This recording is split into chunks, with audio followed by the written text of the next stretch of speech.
Ce samedi à l'aéroport international Léomba de Libreville, en visite de travail et d'amitié, le chef de l'État Félix-Antoine Tshisekedi Tshilombo a été chaleureusement accueilli par son homologue Brice Clotaire Oligui Nguema. Les deux dirigeants veulent renforcer la coopération bilatérale entre leurs pays. Reportage Jiska Kosema et Eric Nembalemba. L'aéroport international Léomba de Libreville, dans un décor de grand jour, c'est samedi 15 août 2026. Les drapeaux tricolores congolais et gabonais côte à côte, c'est le symbole le plus fort de l'amitié et de la fraternité entre la République démocratique du Congo et la République gabonaise.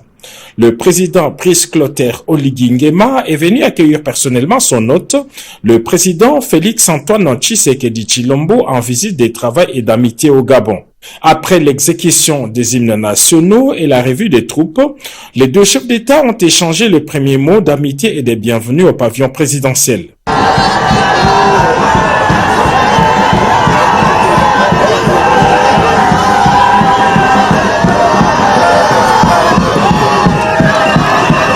Premier geste d'amitié et de fraternité, le président Félix-Antoine Tshisekedi Tshilombo et son homologue ont partagé la même limousine pour une parade présidentielle dans une effervescence totale de leurs compatriotes. Après ces moments conviviaux, le président de la République démocratique du Congo s'est directement rendu au mausolée du président Léomba, le tout premier président de la République gabonaise, en hommage à la mémoire de ce père de la nation. Il est ainsi le tout premier chef d'État étranger à s'incliner devant la tombe du président Mba depuis la réhabilitation de ces sites mémoriels. C'est au palais de la Rénovation que les deux chefs d'État ont eu l'entretien officiel en tête-à-tête dans une ambiance empreinte de cordialité et d'ouverture. Au menu de leurs échanges, les renforcements de la coopération bilatérale avec en toile de fond, des perspectives économiques et diplomatiques profitables aux deux peuples. Excellence, Monsieur le Président de la République démocratique du Congo, chers frères, Mesdames et Messieurs, c'est avec un réel plaisir que je vous reçois aujourd'hui à Libreville, Libreville-la-Belle, dans le cadre du renforcement de la consolidation des excellentes relations de fraternité et d'amitié et de coopération qui unissent la République gabonaise et la République démocratique du Congo. Cette visite officielle intervient également dans le contexte des célébrations de la fête nationale du 17 août, donnant ainsi une dimension particulière à votre présence aux côtés du peuple gabonais. Au cours de cette visite, nous avons eu des entretiens cordiaux, fraternels et empreints d'une parfaite convergence de vues. Nous avons saisi cette occasion pour examiner les grandes questions d'intérêt commun, tant sur le plan bilatéral, régional et international. Au-delà des questions économiques, la diplomatie. Les deux dirigeants ont supervisé la cérémonie des signatures par leurs ministres respectifs des mémorandums d'entente et des deux accords dont celui sur l'exemption réciproque des visas. Le président Félix Tshisekedi a dit avoir trouvé en son homologue un partenaire fiable. Nous avons eu des échanges très intéressants et je ne vais pas revenir dessus, vous aviez vraiment bien détaillé les choses, mais nous avons mis un accent particulier sur la nécessité de paix et de stabilité. Car sans ces deux éléments, la paix et la stabilité, il faut oublier le développement. Je me réjouis d'avoir, à travers le président Oligui Nguema, un partenaire à la fois pour la paix et pour le développement. Il a exactement la même vision que moi sur ce qu'il faut faire pour nos pays. Donc, commencer d'abord à davantage resserrer nos liens, nous appuyer sur ce que nous avons en commun afin de le solidifier, de le renforcer, et ensuite répondre aux besoins de nos populations. Cette visite de travail et d'amitié intervient dans un contexte marqué par la célébration de la fête nationale de l'indépendance.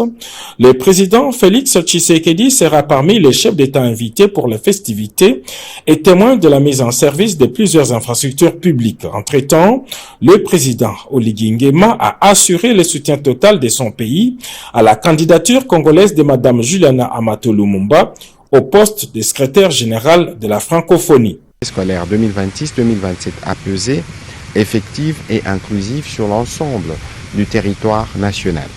À l'approche de la rentrée scolaire 2026-2027, le président de la République a appelé le gouvernement à une mobilisation soutenue afin de garantir à chaque enfant congolais l'exercice effectif de son droit à l'éducation.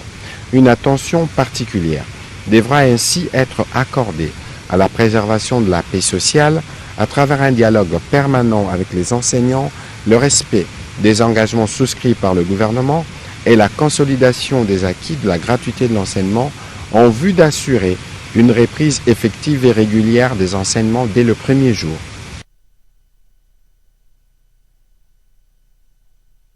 Une délégation d'experts de plusieurs ministères et services publics est déployée à Isiro, Bouta et Guadolité pour lancer le processus d'identification des éleveurs transhumants Bororo sur instruction du vice-premier ministre de l'Intérieur. Ces experts forment les agents de terrain appelés à recenser les éleveurs et leur bétail.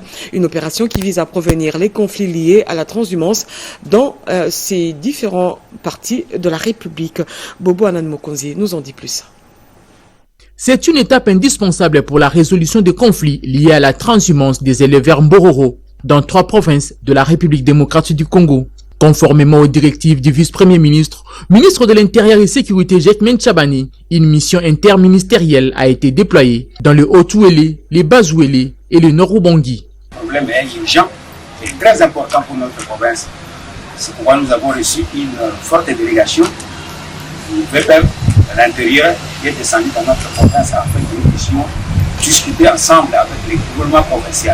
Nous trouvons solution dans l'ensemble pour que la paix définitive puisse revenir dans notre province. Cette délégation d'experts est chargée de former les agents de terrain qui seront ensuite envoyés dans les territoires concernés afin d'identifier et de recenser les éleveurs lors de leur passage. Les experts ont également échangé avec les autorités locales, véritables relais auprès des communautés. Nous saluons la qualité de la formation, nous saluons l'initiative parce qu'avant de nous larguer sur terrain, on doit se rendre compte que nous sommes suffisamment informés, suffisamment formés afin que nous puissions rendre un service loyal et fiable pour permettre aussi aux autorités de prendre de très bonnes décisions sur ce qui est l'avenir de la population. Supervisée par le ministère de l'Intérieur, cette opération s'inscrit dans une démarche globale pour apaiser les tensions communautaires. Elle vise à mieux documenter les mouvements des transhumances, à renforcer le suivi administratif des éleveurs et à prévenir durablement les conflits liés au déplacement du bétail. 7 jours d'atelier pour valider le cadre des structures organiques du secrétariat général aux réformes institutionnelles. L'objectif, clarifier les missions et responsabilités des différentes structures et améliorer la gestion des ressources humaines. Un reportage de Fifi Mukundi et Joséphine Liondo.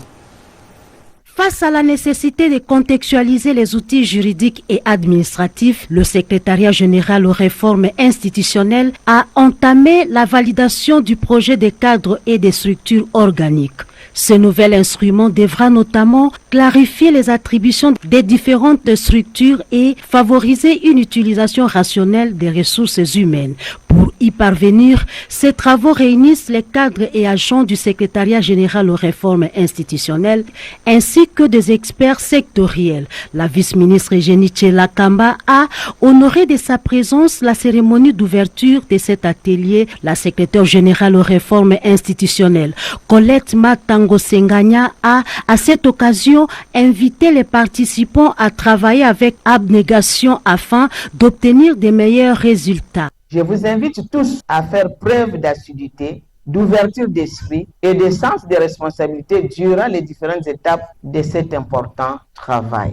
Pour la vice-ministre Jenny Tshela-Kamba, cette rencontre marque une étape importante dans la modernisation de l'administration publique. Notre responsabilité est donc de construire une administration moderne capable d'anticiper les mutations institutionnelles, de coordonner les réformes de manière transversale et d'accompagner durablement la modernisation de l'État. Au terme de l'actualisation des documents administratifs, le secrétariat général sous tutelle du ministère de l'Intérieur sera renforcé dans sa mission.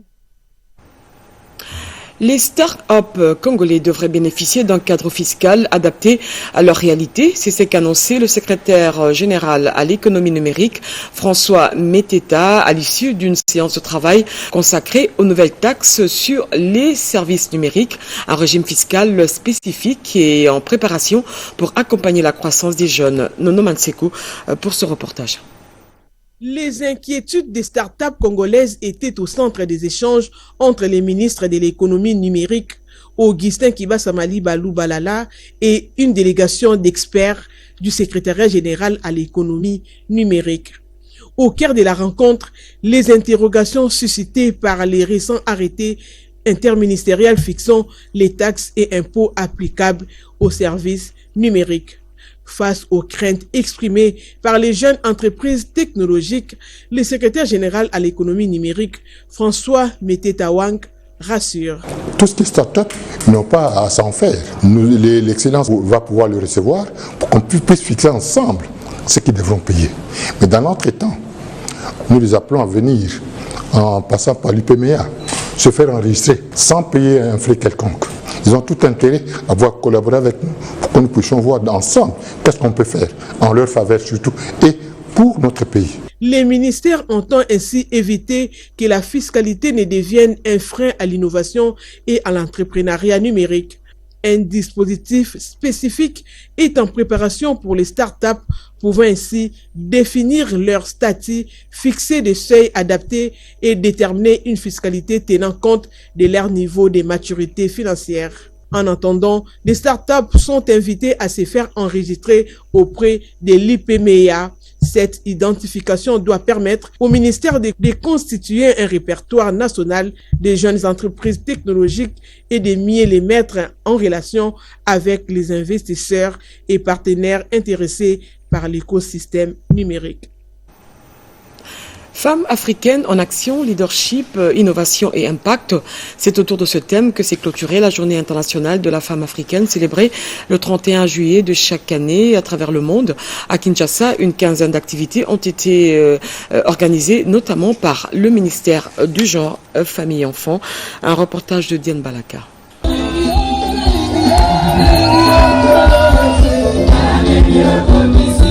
Placé sous les thèmes internationaux, femmes africaines, droit, justice, action pour un développement inclusif et durable. La RDC a retenu comme thème national droit garanti, autonomisation durable pour toutes les femmes et les filles en RDC. Le ministère du Genre, Famille et Enfants a clôturé ce samedi 15 août 2026 à l'Académie des Beaux-Arts de Kinshasa la quinzaine de la Journée internationale de la femme africaine JIFA 2026. Deux temps forts ont marqué la cérémonie, la prière des femmes pour la paix et l'appel à renforcer les actions en faveur de leurs droits et de leur autonomisation. Au nom de la première ministre Judith Suminwa Tuluka, la ministre d'État des Affaires sociales, Action humanitaire et solidarité nationale, F. Bazaïba, a salué la participation des femmes aux différentes activités de la quinzaine. Lancée le 8 août par la ministre du Genre, la prière des femmes a réuni plusieurs confessions religieuses. Face aux violences persistantes dans l'est du pays, elles ont prié pour la paix et la protection de la population. Je tiens à exprimer la profonde gratitude du gouvernement à toutes les femmes de la République démocratique du Congo pour l'appropriation, la participation et les concours apportés pour la réussite des activités planifiées dans le cadre de la quinzaine de la femme africaine. Les participants ont également soutenu la pétition de la première dame Denise Nyakero Tshisekedi pour la reconnaissance internationale du génocide congolais à travers la campagne Génocost. Je l'ai dit au sommaire, plus de 4000 déplacés du Kivu installés à Kalemi bénéficient désormais de logements temporaires construits par le FONAREV. Nous repensons aux conditions précaires dans lesquelles vivaient ces familles, désormais dotées également de points d'eau potable et de structures de soins. Le directeur général du FONAREV a procédé à la remise de ces logements lors de sa mission d'itinérance. Reportage de nos envoyés spéciaux depuis la ville de Kalemi. Ils ont tout quitté. Les violences du nord et du sud Kivu, les nuits difficiles passées à même le sol, sous les abris des fortunes, les ont longtemps hantés. Aujourd'hui, le sourire renaît à la gare Makala, près de Kalemi. Plus de 1200 ménages voient enfin leur dignité restaurée grâce à ces logements temporaires construits, des forages d'eau et des soins médicaux disponibles. Des abris, des matelas et des vivres leur ont été remis par le directeur général du FONAREV, Patrick Fata. Et comme vous pouvez le voir, les bénéficiaires sont eux-mêmes très satisfaits parce qu'ils peuvent voir l'amélioration des conditions. Vous avez vu là où ils sont actuellement, vous avez vu là où ils sont en train d'aller. Donc c'est vraiment un gros soulagement pour ces compatriotes. Les travaux ont très bien avancé. Vous avez remarqué que presque tous les sites disposent d'eau, ce qu'on n'a pas souvent dans les camps de déplacés. Il y a des gros problèmes d'eau qui créent. À Mouchaba, l'émotion est la même. Les visages s'éclairent à la réception des clés. L'électricité brillera désormais dans la nuit. L'eau coule. Les dispositifs prévoient également une prise en charge sanitaire, un accompagnement psychosocial ainsi qu'un appui financier pour aider les familles à retrouver progressivement une certaine autonomie. Le FONAREV a pensé à nous en construisant ces logements confortables. Il a vraiment séché nos larmes. Nous sommes tellement heureux. Plus loin à Katanika, le chantier s'active, les maisons sortent de terre. Le FONAREV veille au grain pour enfin offrir ce havre de paix aux prochaines familles attendues. Derrière ces murs, c'est l'avenir des milliers d'enfants qui se dessinent avec la promesse d'un retour imminent à l'école. Ces mesures provisoires d'urgence lancées ce jour par le FONAREV avec plus de 4000 abris pensent les plaies immédiates. Mais l'engagement va plus loin. Un programme de réparation intégrale accompagnera ces familles jusqu'à ce qu'elles puissent un jour regagner leur terre d'origine en toute sécurité. Sachez également que l'archidiocèse de Kinshasa, à travers l'accompagnement des malades à domicile, a organisé une colonie de vacances qui a réuni à l'échangeur délimité plusieurs enfants vivant avec handicap. Pendant 2 jours, ces enfants ont reçu de l'amour et de la joie de vivre de la part des organisateurs. Regardez. Offrir aux enfants et aux jeunes vivant avec handicap un environnement stimulant, favorable à leur épanouissement et à leur inclusion effective. C'est autour de cet objectif que s'est tenue la colonie de vacances 2026. L'archidiocèse de Kinshasa, à travers l'accompagnement de malades à domicile, AMD, a organisé cette activité qui a réuni pendant 2 jours, du 13 au 14 août, à échanger de limiter plusieurs enfants vivant avec handicap. Au programme, activités récréatives, moments de partage et accompagnement adapté. Une initiative destinée à favoriser leur épanouissement, mais aussi à leur offrir des moments de détente et de convivialité. À cette occasion, la plateforme La Jeunesse Parle et la Fondation Forel ont apporté leur soutien à ces enfants. Leur intervention a notamment permis la prise en charge médicale de certaines pathologies nécessitant des soins spécifiques.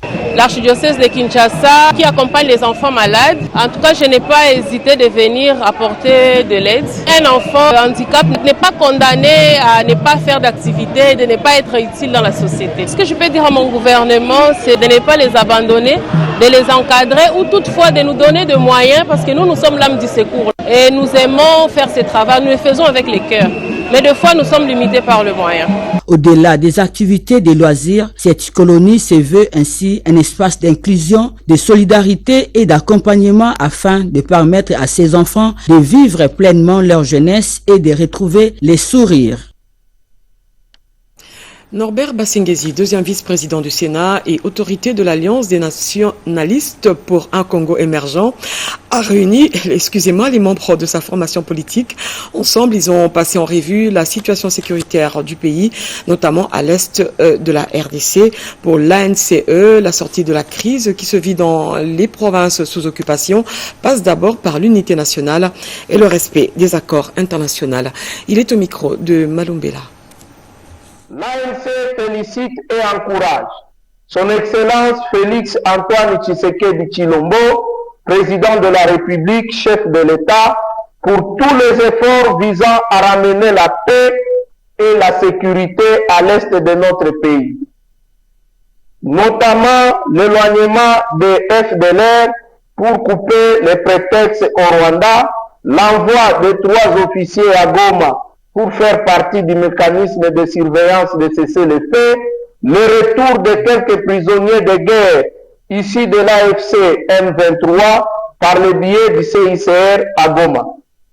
L'ANC demande l'application de l'accord de Washington et surtout, il demande sans faille l'application de la résolution 2773 de l'ONU qui traîne d'être appliquée à ce jour pour que la paix et la sécurité règnent à l'est de notre pays et dans le pays des Grands Lacs.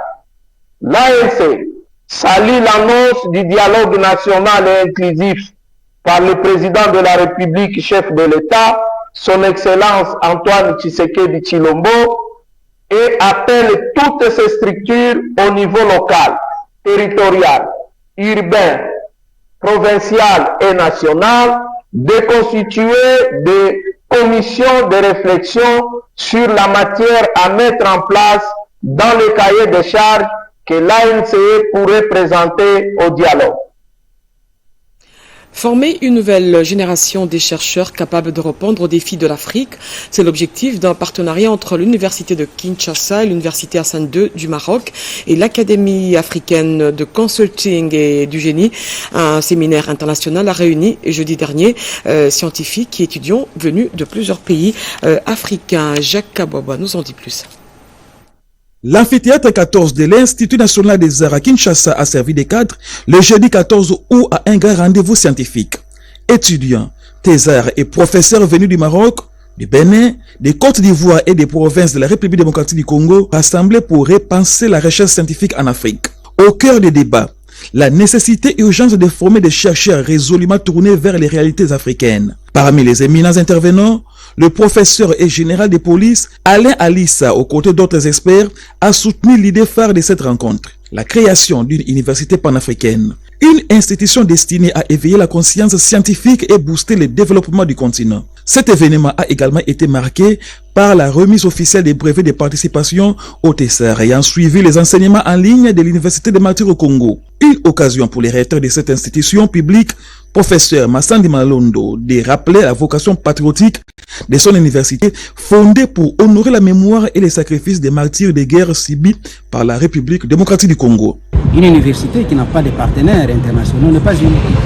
Nous sommes avec les partenaires camerounais pour une cohorte d'étudiants et avec les Marocains pour une autre cohorte d'étudiants. Et qu'ils tiennent fort, c'est la formation. L'avantage qu'il y a avec ces nouveaux partenaires, parce qu'il y a la possibilité d'un accompagnement boursier. Présidé par les conseillers du gouverneur de la ville-province Kinshasa en charge de l'enseignement, ce séminaire continental s'est clôturé dans une ambiance conviviale par la traditionnelle photo des familles. L'Institut supérieur de statistique de Kinshasa a clôturé l'année académique 2025-2026 par la collation des grades. Une nouvelle promotion de statisticien a reçu plutôt ses diplômes au terme de plusieurs années de formation. Iverson Kabawa. Une promotion de plus quitte les auditoires pour intégrer l'univers professionnel à l'issue de la cérémonie de collation des grades académiques pour l'année 2025-2026 à l'Institut supérieur des statistiques de Kinshasa. Des années de sacrifices enfin récompensées à travers la proclamation des résultats par les jurys. Émotion, joie et fierté des parents étaient au rendez-vous. Dans son allocution, la directrice générale de cet alma mater, le professeur Dédé Aliango Marachto, a rappelé l'exigence de l'éthique, du professionnalisme et du service à la communauté. Elle a salué le travail des lauréats et surtout l'encadrement des professeurs qui ont permis d'atteindre ces résultats. Notre priorité a été claire. Redonner souple, confiance et orientation à notre établissement. Pour y parvenir, notre action s'est construite autour de 4 exigences. La rigueur dans la gouvernance, la qualité dans la formation, la modernisation de notre cadre de formation et de localisation, ainsi que l'ouverture au partenariat extérieur. Pour l'ISES Kinshasa, la mission est claire, former des statisticiens compétents capables d'éclairer la prise de décision et de contribuer significativement au développement du pays, mieux de l'Afrique centrale. La cérémonie s'est clôturée dans une ambiance de fierté et d'espoir pour l'avenir. Cérémonie de remise des diplômes aux apprenants du master complémentaire 2025-2026 à la Haute École de Commerce de Kinshasa. 40 lauréats sur 113 apprenants de la 3e promotion ont été couronnés ce samedi 15 août 2026. Luisette Sakala, Sylvie Mwembo. Au total, 40 apprenants de la 3e promotion du master complémentaire 2025-2026 de la Haute École des commerces de Kinshasa ont reçu officiellement leur diplôme ce samedi 15 août 2026. Formés en sciences de gestion, ces apprenants intègrent désormais le monde professionnel. Satisfaction pour le directeur général de cet établissement d'enseignement supérieur. La réussite que nous célébrons aujourd'hui est le fruit d'un investissement collectif. C'est pourquoi nous saluons chaleureusement l'ensemble de notre communauté universitaire de la Haute École de Commerce, particulièrement nos professeurs dont la rigueur, le dévouement et la très haute qualité des enseignements qu'ils ont dispensés ont permis de forger des esprits critiques hautement qualifiés. La marraine de cette 3e promotion salue l'engagement des enseignants dans la formation des cadres compétents capables de répondre aux défis liés à la gestion. Vous recevez plus qu'un diplôme, vous recevez une mission. Notre pays a besoin de cadres compétents, innovants, entreprenants, mais surtout intègres et patriotes. Parmi les lauréats de cette 3e promotion figure Madame Kaloubi Tendai. À travers cette cérémonie, la Haute École de Commerce de Kinshasa entend contribuer à la formation d'une élite pour le développement de la RDC. Et puis, la République démocratique du Congo a célébré son 66e anniversaire de son accession à l'indépendance. La cérémonie s'est déroulée sur le boulevard Alfred de Raoul à Brazzaville. Un reportage de nos confrères de Brazzaville. Au cours de la revue des troupes, 21 coups de canon ont retenti sur le boulevard Alfred Raoul. Le président de la République, chef de l'État, son Excellence Denis Sassou Nguesso, était accompagné du chef d'état-major général, le général Guy Blanchard Okoye. Pour la 106e édition du défilé civil et militaire de la République du Congo, les femmes étaient à l'honneur. Leur forte mobilisation a marqué cette célébration. À propos de la forte participation des femmes lors de ce défilé célébrant le 66e anniversaire de notre indépendance, c'est tout simplement l'encouragement du président de la République qui encourage la participation féminine à tous les postes de l'État. Car la paix est le socle de tout développement. Les confessions religieuses ont également pris part au défilé du 15 août 2026. Il a été demandé aux confessions religieuses par le chef de l'État lui-même de pouvoir véritablement se consacrer à la prière pour que nous puissions passer ces moments qui sont des moments très sensibles électoraux dans la paix. La Bible elle-même le dit, lorsque nous prions surtout pour les autorités qui sont en place et que nous prions pour la nation, eh bien, la Bible dit que c'est en cela que nous pouvons mener une vie paisible et tranquille. Dans le cadre de la diversification de l'économie, le président de la République a décoré 12 cadres. Ils ont été distingués dans les ordres du mérite congolais et du mérite agricole au cours de cette commémoration.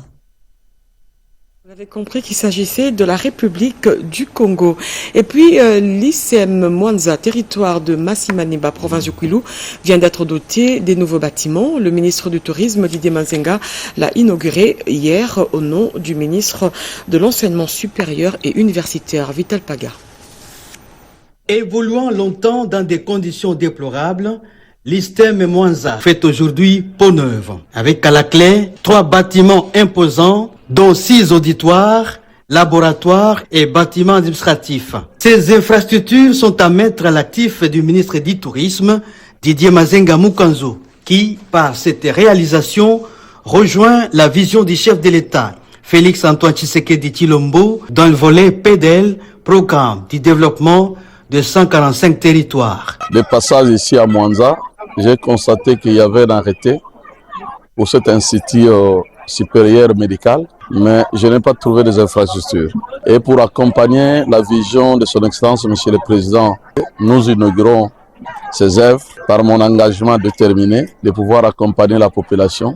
Ce n'est qu'un début. Après les mots élogieux de l'administrateur du territoire, les étudiants ont salué ces gestes ô combien salutaires, suivis du directeur général Danois Kandolo. Le secteur de santé évolue. Il évolue rapidement. Les techniques se modernisent.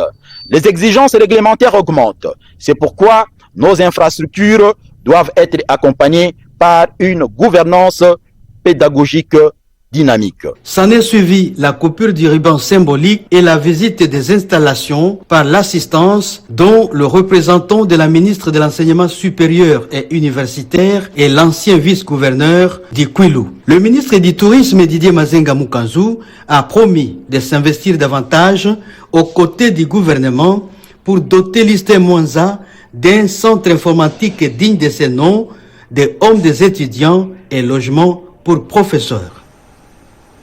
La République du Congo rend hommage à l'une de ses figures emblématiques décédée le 8 octobre 2025. Le chanteur Pierre Moutouari a été inhumé dans son village natal après une année. L'RDC a été représentée à ses obsèques par la ministre de la Culture et Arts, Yolande Elébé. Reportage. Dans la